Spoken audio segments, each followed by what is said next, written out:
किसानों को बड़ी राहत की तैयारी है। जी हाँ, फर्टिलाइजर सब्सिडी बढ़ाने पर सरकार अब विचार कर रही है। नमस्कार, मैं हूं आपके साथ आयुषी गुप्ता।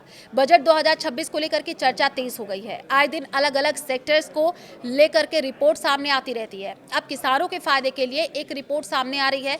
बताया जा रहा है कि किसानों के लिए आने वाला बजट 2026 बेहद खास हो सकता है। सूत्रों के मुताबिक सरकार फर्टिलाइजर सेक्टर के लिए सब्सिडी बढ़ाने पर विचार कर रही है। ये कदम इसलिए उठाया जा रहा है ताकि ग्लोबल अनिश्चितता और कीमतों में उतार चढ़ाव से निपटा जा सके। आइए 18 नाउ स्वदेश की खास कवरेज से इस पूरी रिपोर्ट पर एक नजर डालते हैं। सूत्रों के अनुसार जो जानकारी मिल रही है, फर्टिलाइजर मंत्रालय ने वित्त मंत्रालय को प्रस्ताव भेजा है जिसमें सब्सिडी आवंटन बढ़ाने की मांग की गई है। मंत्रालय का कहना है कि अंतर्राष्ट्रीय बाजार में कीमतों में भारी उतार चढ़ाव हो रहा है, जिससे किसानों को सस्ती दरों पर खाद उपलब्ध कराना चुनौतीपूर्ण हो गया है। इस स्थिति से निपटने के लिए सब्सिडी बढ़ाना जरूरी है। जानकारी के मुताबिक ओवरऑल सब्सिडी आवंटन में 10 से 15% तक बढ़ोतरी हो सकती है। वित्त वर्ष 2026 में ये आवंटन लगभग 1.6 लाख करोड़ था। अगर ये बढ़ोतरी होती है तो किसानों को खाद की उपलब्धता और कीमतों में राहत मिलेगी।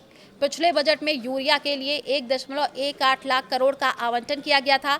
वहीं आपको बता दें कि एनबीएस यानी न्यूट्रिएंट्स बेस्ड सब्सिडी कैटेगरी के फर्टिलाइजर के लिए 49,000 करोड़ की सब्सिडी दी गई थी। खरीफ और रबी सीजन में बढ़ती मांग को देखते हुए सरकार अब सब्सिडी बढ़ाने पर विचार कर रही है। सरकार ये चाहती है कि घरेलू बाजार में पर्याप्त मात्रा में फर्टिलाइजर उपलब्ध रहे और वो भी किफायती दरों पर। इसके लिए कंपनियों पर ज्यादा बोझ ना पड़े, इसलिए सब्सिडी बढ़ाना जरूरी है।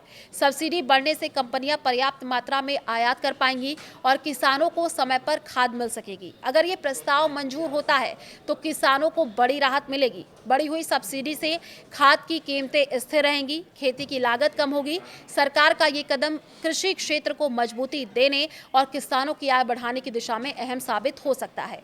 फर्टिलाइजर सब्सिडी का जो मतलब वो भी आपको बताएं। इसका मतलब यह है कि सरकार किसानों को बाजार दर से कम कीमत पर खाद उपलब्ध कराने के लिए उर्वरक कंपनियों को आर्थिक सहायता देती है ताकि किसानों पर बोझ कम हो और उन्हें किफायती दरों पर खाद मिल सके।